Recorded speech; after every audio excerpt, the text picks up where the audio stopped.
Tšauki, babe. Ma olen täiesti suvalises riietuses. Mul lihtsalt tekkis üks mõte teha videot. See on seotud kaaluga. Ma olen nüüd kohe varsti 26. Mul on juba nagu mõned etapid elus, mida ma saan nagu niimoodi tagasi vaadates nagu eristada. Tähendab, ma olen olnud igasugustes kaaludes. Ma mäletan... mu tähtkuju on kaalud. Okei, aga mul on ka kaalu olnud erinevat. Ma olin kunagi 9 aastat jutti ja tantsija. See oli väga intensiivne. 5 korda nädalas 1,5 tundi. Siis sellepärast ma olen üsna musklis. Või ma olen siuke tugev, mul on laiad õlad ja mul on nagu tugevad jalad. Ja tavaliselt see nagu tantsijatel ei ole, aga... Okei. Siis ma vahepeal nagu ka tegin dieeti ja siis läheb kaal alla nagu. See pole, kui sa tahad olla peenem, siis söö vähem, liigu rohkem. Nii ongi kõik. Ma olen olnud ka väga siuke suur.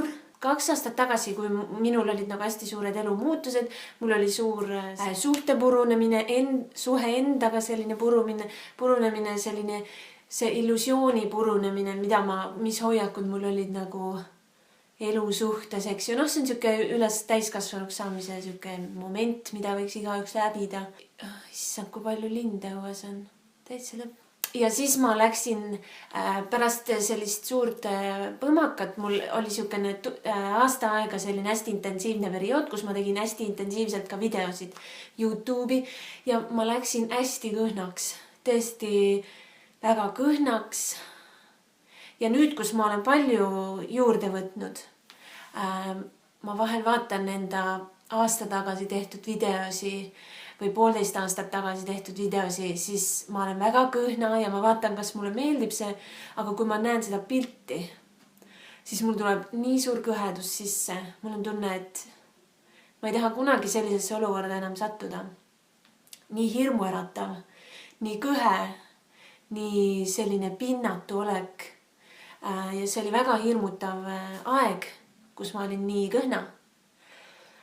Aga mul on nagu hea seda nagu järgi vaadata ja teha selliseid nagu paralleele, et ma ei ole üldse pahane, et ma olen praegu nagu oma pikkusega võrreldes ma olen nagu ülekaalus. Ja ma ei ole selle pärast pahane. Ja peaasi, et mul on nagu endal hea olla. See kaaluvärk, see on üldse nii imelik värk.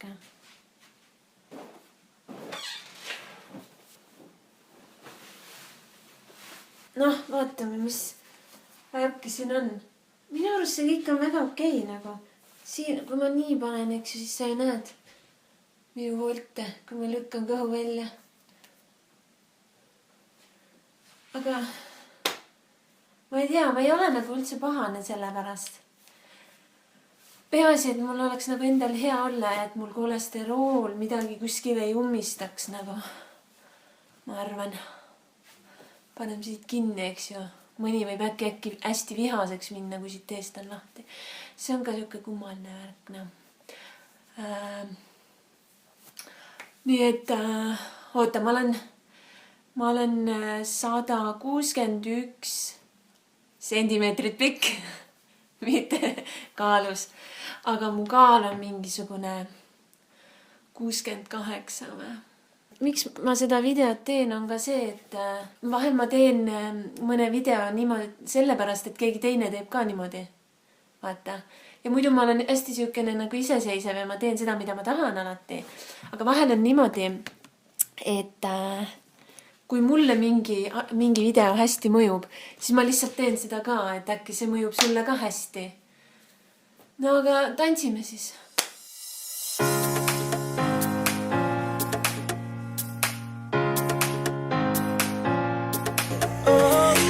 She passed me by and gave a wink and smile, and I was on cloud 9. Love, the way you move your hips and lick your lips, the way you dip, you got me up so high.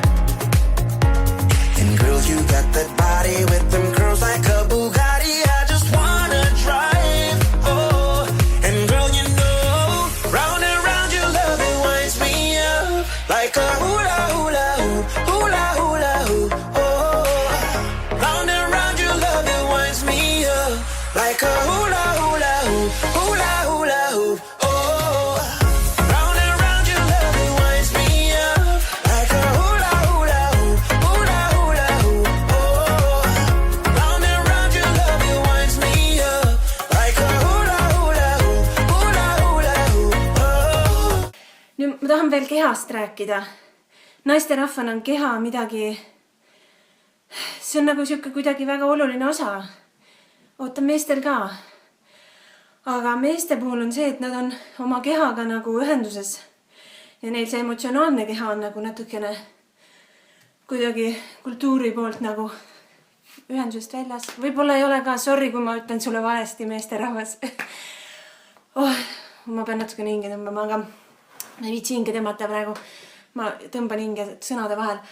Et naisterahvastel või mina vähemalt oma kogemusest võin öelda küll, et mina olen olnud hästi enda emotsioonidega ühenduses ja kehaga ühendusest väljas. Ja ma olen kuulnud, et see niimoodi on, aga vaata, kui sa ei oska sellest rääkidagi, kui sa ei ole üldse teadlik, et selline asi on olemas. Nele, sul tuleb mingit tarka juttu või? Nii, et ma käisin just eelmine nädal nõelravis, kuna mul on üks jalg natukene kipub nagu mingi pinge on sees juba 5 aastat umbes. Ja siis tavaarst ei oska midagi öelda, sest mul midagi ei valuta, mul midagi nagu pole, lihtsalt mul on ebamugav ja see annab mulle nagu kogu aeg tunda ja siis ma mõtlen, what is happening, on ju. Ja siis see arst pani mulle nagu nõelu sisse ja siis ma nagu vaatasin oma keha ja ma mõtlesin, kas see on kuidagi nii tume või? What is happening? Tehnika täitsa jurab mind. Igatahes ma vaatasin nagu oma keha ja mul olid nõelad olid sees ja ma vaatasin, et okei, ma ei tea, mida need nõelad mulle teevad, on ja las nad lihtsalt teevad oma töö ära, ma lihtsalt mõtlen siin omi mõtteid ja kuidagi ma tundsin, et aga see on nagu minu keha ju, et need nõelad on nagu minu keha küljes, kuidagi see kokkusaamine nagu, et minu keha, see olengi ju mina. Võib-olla sa ei tea, millest ma räägin, aga ma lihtsalt räägin oma kogemusest. Et see ongi nagu see, millega ma nagu olen ja millega nagu mina töötan. Ja see on ainus asi, mis mul on. Et nagu elus maa peal ei ole midagi muud nagu jääv, nagu elu ajal. Et elu ajal on jääv ainult keha, et see on see koht, kus sa nagu asud. See on nii kummaline tunne või nagu, et see on nagu mingi üllatav ja mul ei olnud mingit suurt mingit avastamist, vaid lihtsalt selline tunne, et see olen mina nagu ja see sest et mina oskan küll mõttega näiteks mingeid asju nagu enda sees, vaata, kuidagi natuke liigutada või kas midagi, millelegi ma mõtlen, ma mäletan, kui ma olin väiksem, siis mul oli see, et mul hästi pikalt ei tulnud päevi, naiste jutud on ja kui ma mõtlesin, ma keskendusin nendele munasarjadele, mis naiste kehas on ja näiteks kas samal päeval või järgmisel päeval ma hakkasid päevad, et mina, ütlegi keegi, mis ta tahab, aga seda ma teadsin täpselt, et ikkagi kui ma millelegi oma kehas keskendun, siis ma suudan mõttega midagi teha seal. Ja lihtsalt see, et ma ei tea, et see kuidagi naisterahvastel kultuur on niimoodi nagu tekitanud, et see on nagu mingi objekt või kuidagi, mitte et keegi tuleks mulle sõnaliselt seda õpetama, vaid kuidagi see vibe on siuke, et ma tunnen keha kui minust eraldiseisev ja mingi siuke stuff, ma ei tea, see on jumalast imelik stuff, aga ma loodan, et sa ei olnud mingi triggered või mingi ei läinud vihaseks, aga ma ei saa ka seda kontrollida, aga ma lihtsalt räägin oma kogemusest ja ma ei tea, what is happening, aga ilusat esmaspäeva siis, kuna ma vist täna on esmaspäev ja ma panen selle, ma arvan, täna üles ja okei, stay chill, stay fab, tšauki.